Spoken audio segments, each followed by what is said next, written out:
Hello everyone, welcome to today's video. I hope you enjoyed. Today we'll be talking about an overseas India Test 11.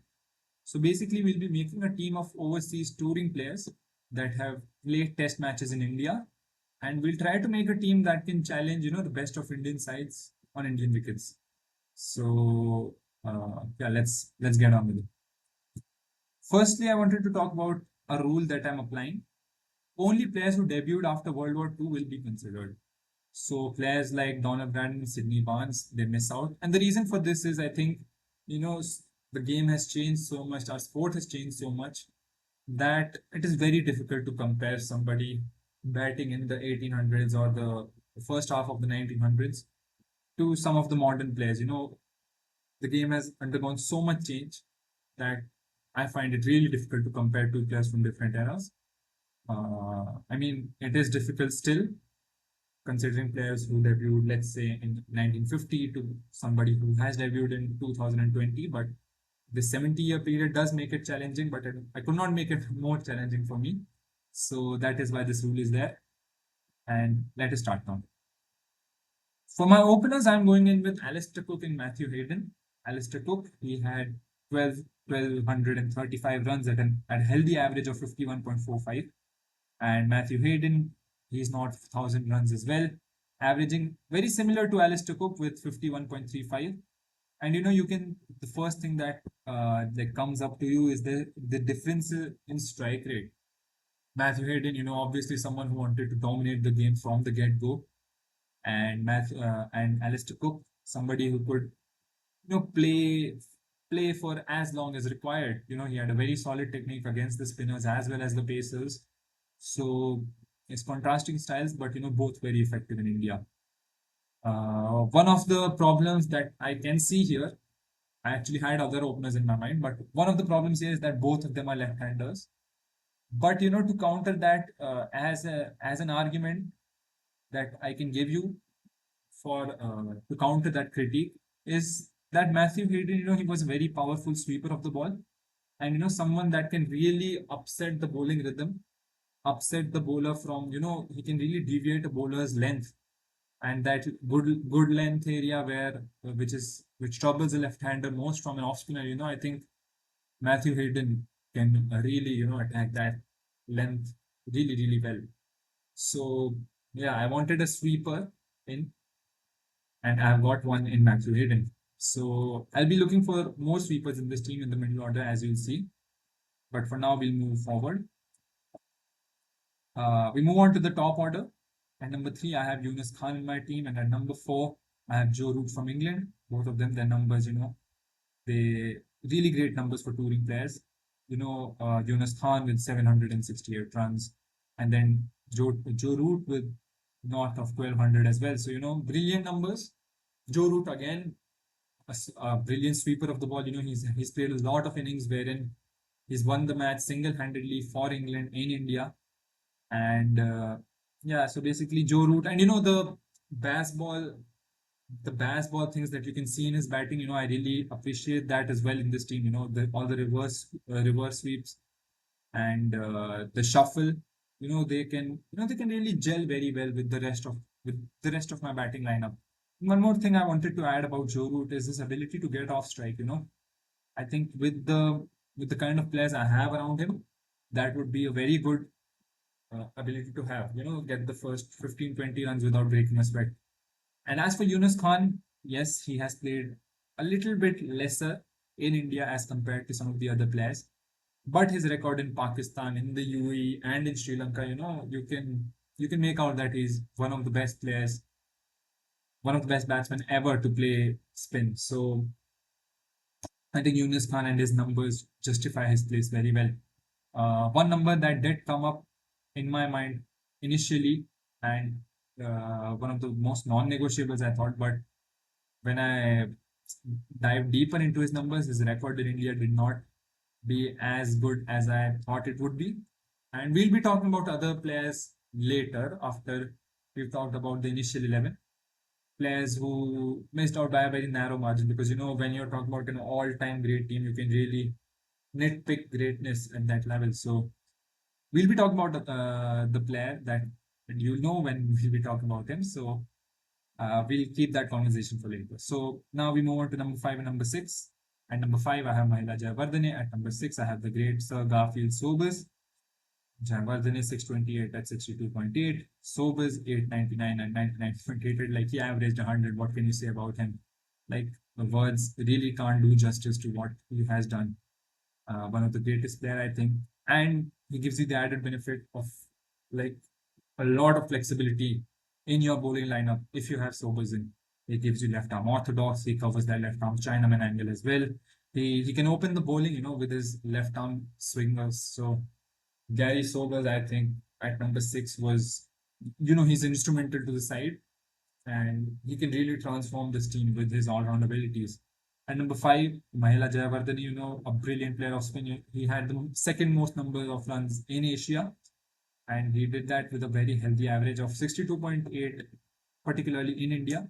And he could score very freely against the spinners. He could cut the ball well, loft it over covers, and these are really rare abilities, and which is why I have Jayawardene in at number 5 as well. We'll be talking about players who could have been here.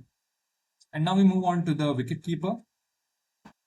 I had a couple of really close contenders for the wicket keeping slot.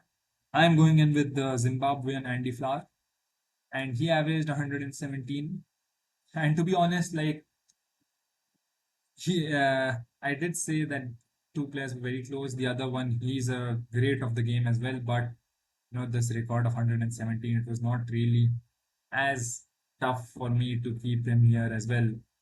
Andy Flower 117. The median score in which he batted at usually was 60 for 3. And then while keeping wickets as well.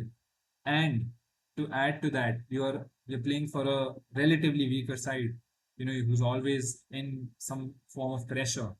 So I think his record speaks volume of his capabilities as a player.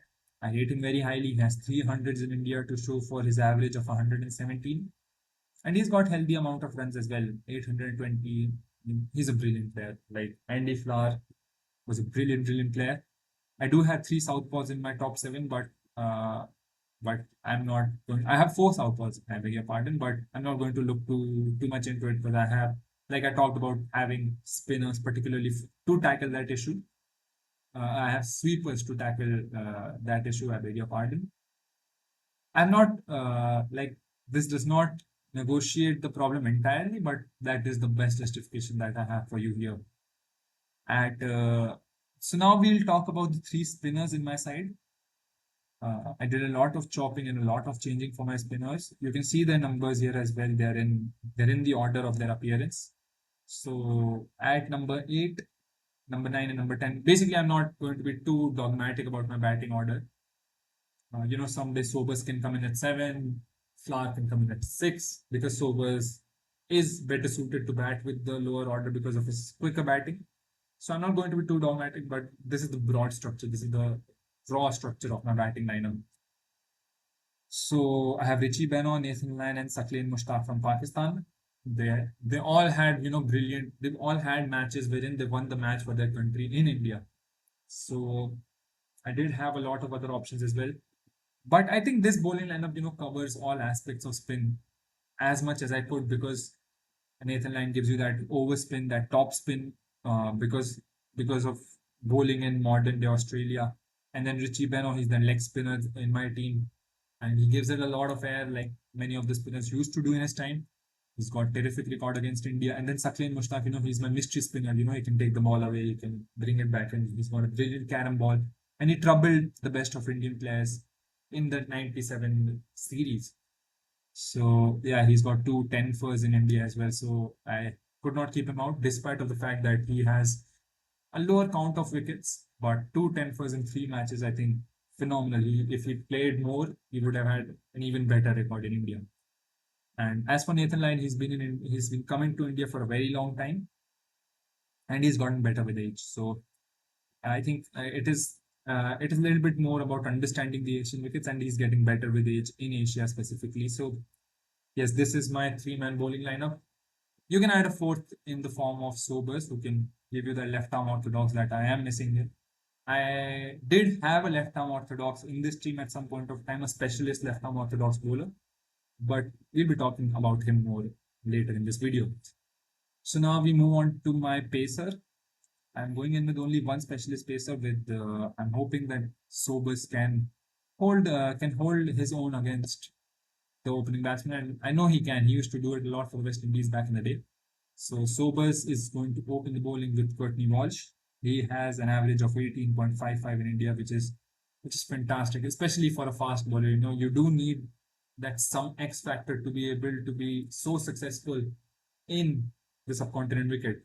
Another player that I did think about, and we'll get into it. He had a terrific record in Asia as well, but a man who's averaging 18.55, tall height, and I think that was his X factor. So Courtney Walsh is my specialist pacer. So let us just summarize this team once more. I have Alistair Cook, Matthew Hayden, Yunus Khan, Joe Root, Mahela Jayawardene, Sir Gary Sobers, Andy Flower, and then I have Richie Benaud, Nathan Lyon, Saqlain Mushtaq, and Courtney Walsh. Now let us move forward to the honorable mentions. And these are players who missed out not by a lot, who really deserve a spot in this team, but because of the fact that there are only 11 places, I could really nitpick greatness at this level. So let us talk about them. First up is my backup opener, who is going to be Gordon Greenidge. Gordon Greenidge, he averaged a great 45.30 as an opener in India, a very attacking batsman. And then you have Kumar Sangakkara. He's the number 3 that I was talking about, one of the best players of spin ever, especially given his terrific record in Sri Lanka. But his numbers in India were quite underwhelming, one must say, But for all his runs in Asia, for all his technique, I think it is more of a blip than anything else. Yeah, I mean, a player of his caliber should have averaged a lot more, but he didn't, which is why I've gone with Yunus Khan. At number 4, Steve Smith, it was very difficult to keep Steve Smith out of this team as well. But the argument in favor of Joe Root, one of the argument was his ability to rotate strike, especially in the initial period of his innings. And another one was that he has a better average against the elite bowlers of their generation in India, against Ravindra Jadeja, Ravichandran Ashwin, and against Jasprit Bumrah. He's got a better average against all 3 of them, which was one other thing that slightly shifted my opinion towards Joe Root. I mean, Steve Smith, it was very difficult to keep him out, to be honest. He has won matches single-handedly with his batting in India. Brilliant player, very, very adaptable, and I wanted him. I wanted him a lot, but Root gets into my team while Smith does not. I'm really sorry, but yeah. So yeah, now we talk about AB de Villiers. AB de Villiers, brilliant player. I mean, he had an underrated Test record, but I rate him very highly. One of the first series I watched as a fan was the 2015 India versus South Africa series, and he was the man to dismiss for India. Throughout that series, he played brilliantly, and those were quite spiteful wickets as far as I can remember. It was the start of that long run that India had of not losing a Test series in India, and South Africa at the time were the number 1 ranked team, and a lot of it had to do with De Villiers. He has brilliant numbers in Asia for a foreign batter, and number 5, and he can bat at number 5, number 6. He's also the keeper that I was talking about. Excuse me. But his numbers just fall short of someone like Jayawardene. I mean, I wanted AB as well, but only 11 spots, so we move forward. I also had Imran Khan as my all-rounder. He had an average of 39.83 with the bat, 28.03 with the ball, and he had all that aura with his captaincy as well, but I just could not find a place for him.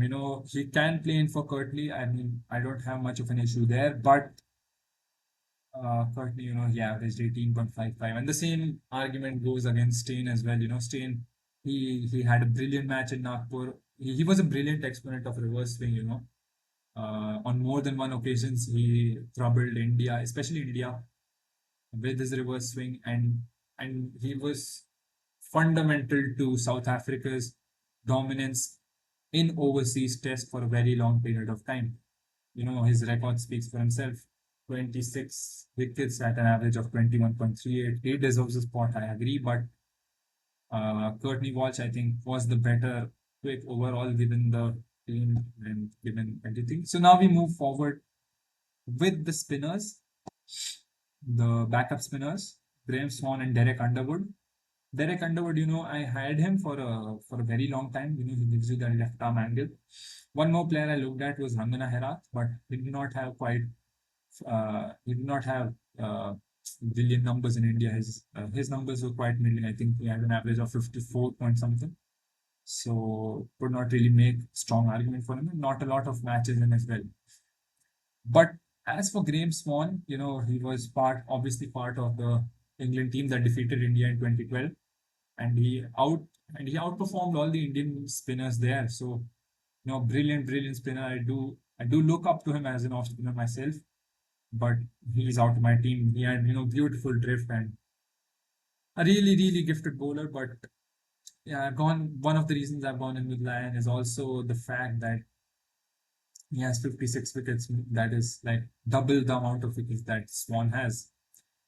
And as for Derek Underwood, you can make a case of him coming in place of somebody like Nathan Lyon or even Saqlain Mushtaq. But I don't believe you can make a decent argument about him coming in for Richie Benaud because he has the same amount of wickets at much better record. But yeah, I think Derek Underwood was a brilliant bowler as well. But I have gone with Saqlain and Lyon. But if someone goes in with Derek Underwood, I don't have any issues there as well.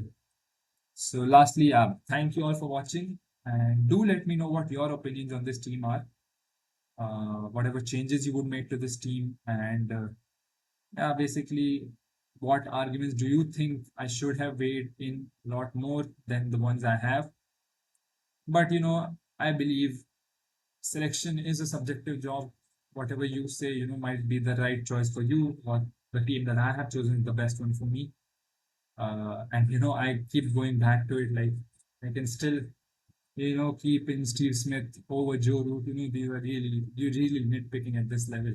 So I thank you all for watching, and I hope you all had enjoyed the video.